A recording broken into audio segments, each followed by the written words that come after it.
Salut à tous et à toutes, vous voulez voyager au Japon mais vous ne savez pas trop quand venir, alors ne bougez pas, je vais vous expliquer pourquoi je pense que c'est une très bonne idée de venir ici de fin décembre à début janvier. Alors bien sûr, il y a d'autres saisons très agréables, je ne vais rien vous apprendre, fin mars, début avril pour les cerisiers, octobre où il fait encore très doux ici, c'est très agréable, et évidemment fin novembre, début décembre pour les couleurs d'automne, mais je trouve que la période qui va d'avant Noël à après le Nouvel An est aussi très sympa pour visiter le Japon. Non seulement j'adore cette période en tant que résident, mais en plus, comme certains le savent déjà, ma mère vient justement de passer les fêtes avec nous ici cette année. Du coup, j'ai pas mal baladé avec elle et une amie en mode touriste et je leur ai notamment fait visiter plusieurs endroits à Yokohama, Kamakura et Enoshima. Au passage, si vous ou un de vos proches avez envie de découvrir Yokohama et sa préfecture, Kanagawa, avec quelqu'un pour vous guider, moi, rendez-vous en fin de vidéo, j'ai une petite annonce à faire à ce sujet. Comme je disais donc, j'ai été pas mal occupé à badrouiller avec elle et c'est d'ailleurs pour ça que j'étais absent de YouTube depuis quelques semaines,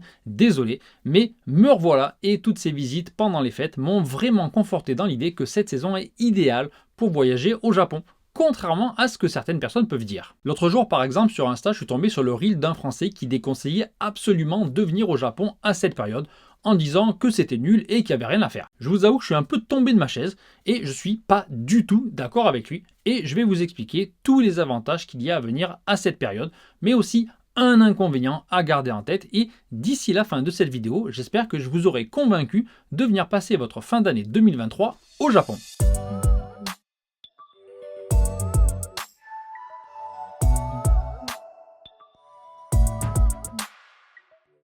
Premier point super important, la météo. Dans la région de Yokohama et de Tokyo en tout cas, il fait un temps magnifique à cette époque de l'année. C'est bien simple, il n'y a presque jamais de pluie entre fin décembre et mi-janvier. Côté température, il fait forcément un peu froid, ça reste l'hiver, mais ça descend rarement en dessous de zéro. Ça aussi plutôt entre 4 le matin et une dizaine de degrés l'après-midi. Mais comme il y a du soleil pratiquement tous les jours, au final c'est plutôt agréable. Alors attention, dans d'autres régions du pays, c'est très différent. Et si vous comptez visiter le nord ou des régions montagneuses, il fera beaucoup plus froid et vous aurez de la neige.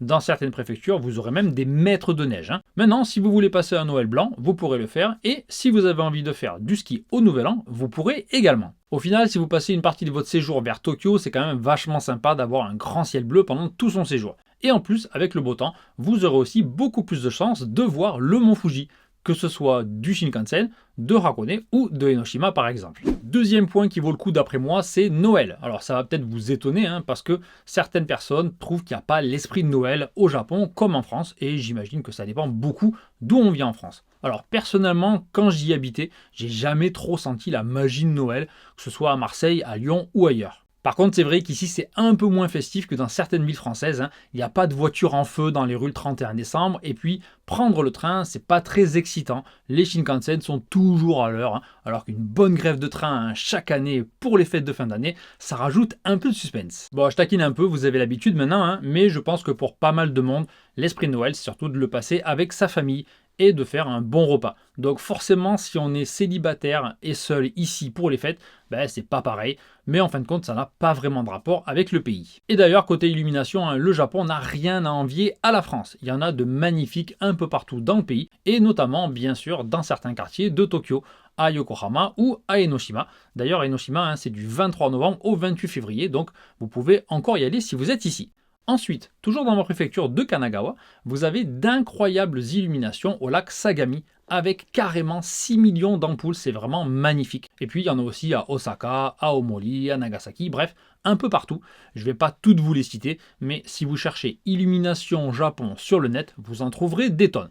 Il y en a qui commencent dès novembre et certaines durent même jusqu'à début avril, donc vous avez l'embarras du choix. Un petit mot si vous êtes choqué qu'on utilise autant d'électricité, c'est que vous n'avez pas vu ma vidéo sur le plastique au Japon, c'est pas bien.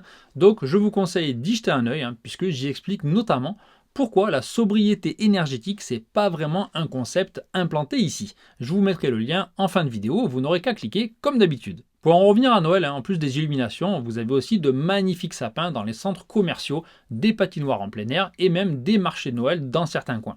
Bon, ils sont petits et noirs de monde, mais si vous voulez absolument y aller, je vous conseille un jour de semaine avant le 20 décembre. Après, laissez tomber, c'est juste infernal, vous ne profiterez pas du tout de ce marché. Côté nourriture, en plus de tout ce qu'il y a d'excellent à manger d'habitude ici, vous trouverez évidemment l'incontournable poulet grillé, rôti, frais, bref, tout ce que vous voulez. C'est simple, il y en a partout. Des boucheries au restaurant, en passant par les supermarchés, les combini, les fast-foods et même certaines boulangeries.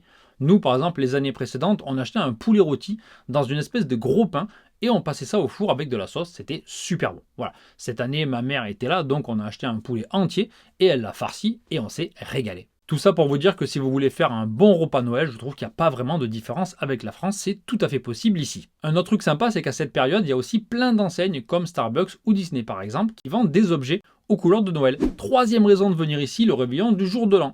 Dans sa courte vidéo, la personne dont j'ai parlé en intro disait qu'il n'y avait rien à faire ce soir-là, pas de fête et pas grand monde dans les rues à part quelques étrangers. Alors, le moins qu'on puisse dire, c'est que ça m'a un peu étonné d'entendre quelqu'un dire ça, parce que même si j'y suis jamais allé personnellement, il y a quand même le compte à rebours à Shibuya. C'est assez célèbre, il y a plein de vidéos sur YouTube. Alors, ok, depuis le Covid, c'est plus ce que c'était avant, où c'était organisé, il y avait des écrans géants, de la musique et le compte à rebours sur l'écran.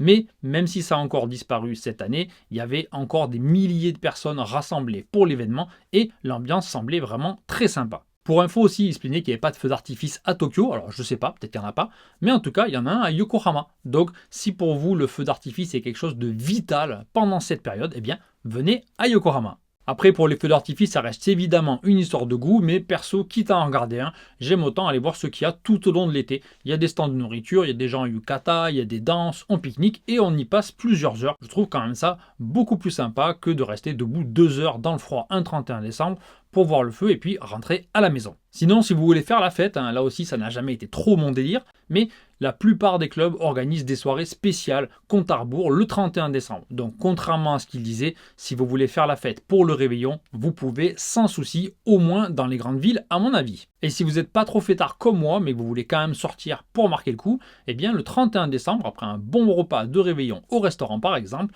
vous pouvez aussi aller au sanctuaire autour de minuit. Alors si c'est un sanctuaire célèbre, il risque d'y avoir beaucoup de monde, mais sinon c'est très sympa. Il y a aussi des stands de nourriture, comme toujours, c'est éclairé, on peut manger ou boire du saké, des trucs comme des okonomiyaki, des churros ou d'autres plats. Donc je vous conseille vraiment, c'est très agréable comme ambiance. On reste dans les sanctuaires pour le point suivant avec un autre truc très sympa à faire je trouve pendant cette période, c'est bien sûr Hatsumode, la première visite au sanctuaire qui se fait en général pendant les premiers jours de janvier. Il n'y a pas vraiment de règles, et même si beaucoup de monde y va le premier ou le 2, eh bien certains japonais y vont le 5 ou le 10 par exemple, bref, c'est quand on veut. Alors bien sûr, à moins d'adorer faire la queue pendant des heures, n'allez pas dans un sanctuaire célèbre le 1er janvier, genre Meiji Jingu à Harajuku ou à Asakusa, c'est blindé de chez blindé, puisqu'il y a des dizaines de milliers de japonais qui viennent prier. Mais par contre, c'est très sympa de se promener près d'un sanctuaire un peu moins fréquenté et surtout un peu plus tard, genre à partir du 3 ou du 4 janvier. Comme ça, vous pouvez profiter de l'ambiance, acheter des souvenirs ou grignoter, et puis aussi pour croiser des Japonais et des Japonaises qui auront mis un kimono pour l'occasion. Voilà, c'est vraiment très joli. Si vous voulez vous faire une idée de l'atmosphère qu'il y a près des sanctuaires, vous pouvez déjà aller voir ma vidéo de l'an dernier sur le sujet. Je vous mettrai là aussi le lien en fin de vidéo. Un petit mot avant de continuer, si vous aimez cette vidéo jusqu'ici et que vous pouviez mettre un petit like et vous abonner, ça me ferait vraiment super plaisir pour bien commencer cette nouvelle année. Et pour ceux d'entre vous qui souhaitent me remercier et me soutenir plus concrètement, il y a le bouton merci sous la vidéo. Vous avez l'habitude maintenant pour faire un petit geste. Merci d'ailleurs infiniment à ceux d'entre vous qui en font régulièrement ou ponctuellement. C'est super généreux à vous et ça m'aide beaucoup à continuer la chaîne et à vous proposer différents types de vidéos. J'espère en tout cas que le contenu de cette nouvelle année vous plaira comme l'année dernière. Sans transition, une autre bonne raison de venir au Japon en début d'année, ce sont les soldes du Nouvel An. Si vous aimez faire du shopping au Japon, alors là, il n'y a pas photo. Les soldes du Nouvel An sont de loin la meilleure période pour vider vos économies. Non seulement il y a plein de promos partout, mais il y a aussi un truc que j'adore, c'est les fukubukuro. Ce sont des sacs qui contiennent plusieurs articles et qui sont souvent de très bonnes affaires. Jusqu'à il y a quelques années, on ne savait pas ce qu'il y avait à l'intérieur et c'était un peu la loterie. Ça valait toujours le coup financièrement, mais on pouvait tomber sur des trucs qu'on aimait moins et être un peu déçu. Et en plus, ils étaient mis en vente le 1er janvier ou le 2 selon les magasins, donc le premier jour d'ouverture, et tout le monde se ruait dessus. Donc il fallait vraiment décider à l'avance quel sac on voulait et faire la queue devant le magasin avant l'ouverture pour pouvoir espérer en acheter un. Mais maintenant, ça a beaucoup changé. Déjà, on sait pratiquement toujours ce qu'il y a à l'intérieur du sac. Donc il n'y a plus le côté surprise, mais on peut même parfois choisir un ou plusieurs articles. La plupart des magasins les vendent toujours le premier jour d'ouverture de l'année, mais il y a aussi de plus en plus d'endroits où il faut les réserver plus ou moins longtemps à l'avance. Pour vous donner un exemple, j'en ai par exemple réservé un pour mon fils dans un magasin de vêtements, super sympa d'ailleurs, avec des designs originaux, il y a des illustrations qui sont en fait des jeux de mots en japonais, il y a aussi plein de dessins avec des trains, et mon fils est passionné de trains. On l'a reçu le 1er janvier, mais je l'avais réservé, tenez-vous bien, le 20 octobre. Et inutile de vous dire que c'est parti comme des tibins. J'étais sur le site pile à l'heure des réservations et j'ai réussi à en réserver un.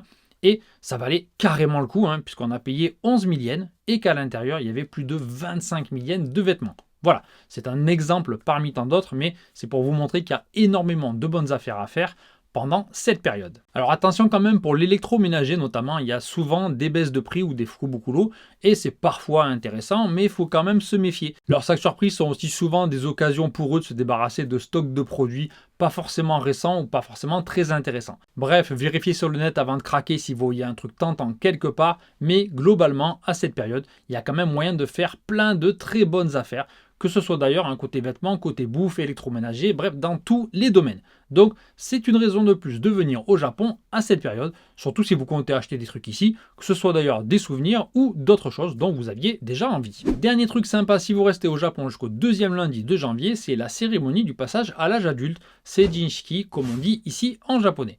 C'est un événement dont j'ai déjà parlé plusieurs fois sur la chaîne, et bien sûr vous ne pourrez pas assister à la cérémonie, mais si vous passez dans une grande gare ce jour-là, ou encore mieux si vous allez près de la gare ou du lieu où se passe la cérémonie, eh bien vous pourrez voir des centaines de Japonais et de Japonaises en kimono un peu spéciaux qu'on appelle des furisode.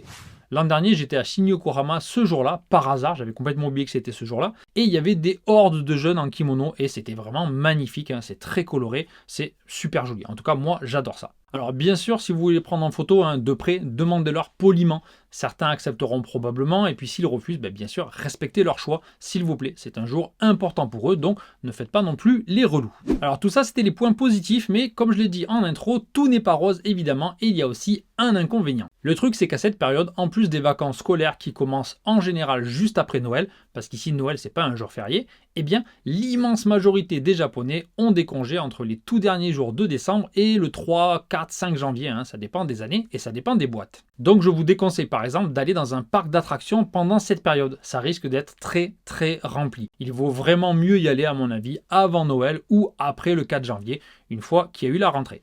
Je vous recommande aussi de réserver à l'avance si vous voulez aller dans certains lieux touristiques. Par exemple, nous, pendant les vacances, on est allé comme des fleurs le 30 décembre à Shibuya Sky. Alors pour ceux qui ne connaissent pas, c'est sur le toit d'un immeuble à Shibuya. Il y a une vue magnifique, il y a des vitres et on peut vraiment admirer la ville. Bref, c'était complet dès l'ouverture et d'après ce que m'a dit une employée, il fallait réserver sur le net à l'avance. Apparemment, on peut même le faire jusqu'à un mois avant. Alors, on est aussi allé à Skytree et Skytree, on pouvait réserver le jour même sur le site.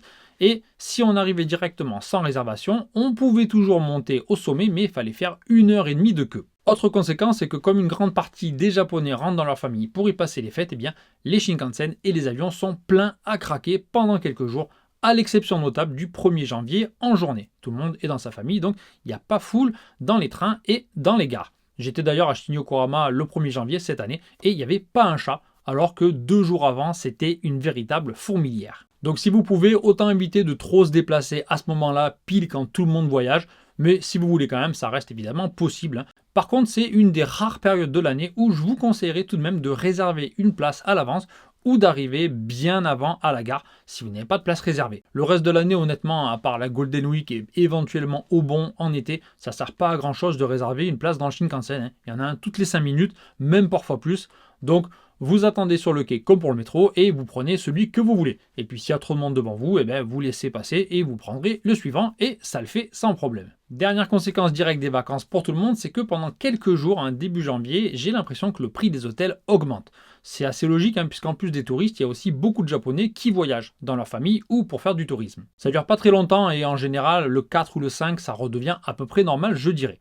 Alors après, ça dépend peut-être aussi de combien de temps à l'avance vous réservez et d'où vous logez, hein. Mais en tout cas, ben, c'était le cas pour les hôtels où est restée ma mère, que ce soit à Shinya-Yokohama ou à Kyoto début janvier. Voilà, j'espère vous avoir donné envie de venir visiter le Japon à cette période de l'année. Avant de vous quitter, j'ai une petite annonce à vous faire, comme j'ai dit tout à l'heure. Je pense bientôt proposer des visites guidées de Yokohama et d'autres endroits à Kanagawa, comme par exemple Kamakura, Enoshima ou Hakone. Je vais préparer un site dédié et je vous tiendrai au courant quand il sera prêt. Mais en attendant, n'hésitez pas à me dire ce que vous en pensez. Est-ce que vous ou des proches seraient éventuellement intéressés? Et ben, si vous avez des conseils ou des remarques, eh bien, je suis à l'écoute. Alors par contre, je ne vais pas vous mentir, hein, je ne suis pas un spécialiste de l'histoire japonaise, ni d'ailleurs un guide diplômé d'État. Donc l'avantage, c'est que mes visites seront forcément beaucoup moins chères que d'autres. Mais d'un autre côté, il ne faudra pas non plus trop compter sur moi pour répondre à des tonnes de questions sur tel ou tel monument ou sur l'histoire japonaise en général. Je ne saurais pas y répondre. Par contre, si vous voulez découvrir Yokohama et la région en bonne compagnie, avec quelqu'un qui habite depuis maintenant 12 ans